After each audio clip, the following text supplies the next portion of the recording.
Thank you, Mr. Chairman. Chairman Powell, welcome back. I want to start off by talking about China's economic growth. Maybe I should say China's economic growth, in quotes. They've reported most recently 6.5% growth. That's down from most of the last 30 years, but still probably somewhat inflated. In fact, Michael Pettis at the Carnegie Endowment for International Peace says that Chinese industrialists and economists find it hard to find any economic sector in China enjoying any growth. He had a few findings that I found to be quite interesting. First, GDP is not a particularly useful measure for determining Chinese growth because they have such massive investments in non-productive activities. Second, that China likely distorts its GDP data significantly in a way that's systematically pushing it higher. And then third, that increasingly GDP, as reported in China, is not so much a measure of economic output, but a measure of political intent, given the benchmarks that China imposes on local governments as well as many state-owned enterprises. As long as they have debt capacity and can postpone the writing down of non-productive assets, they could essentially achieve any growth target they wanted. What are your thoughts about this general question of Chinese growth and the specific points that Mr. Pettis' research had found? I think it's very hard. I certainly feel that it's very hard to understand China.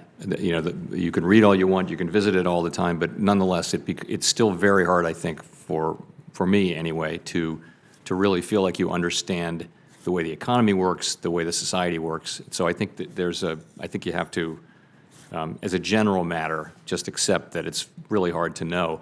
I think on economic data in particular, we don't, I'm familiar with Michael Pettis and his research and all that, but we haven't taken a view as an institution about that. I think a couple of things are worth noting.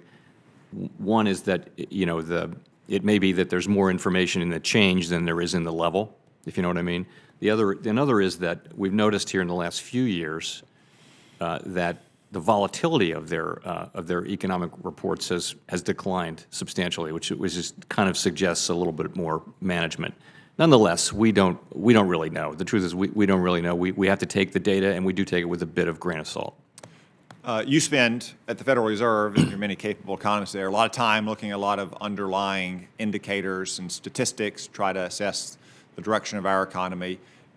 When you look at not just how the Chinese leadership in the Communist Party behave, but when you look at some of those indicators, well, how their people are behaving or how other things like, say, maybe energy inputs or shipping, so forth, do you see a country behaving as if they have almost 7% growth right now?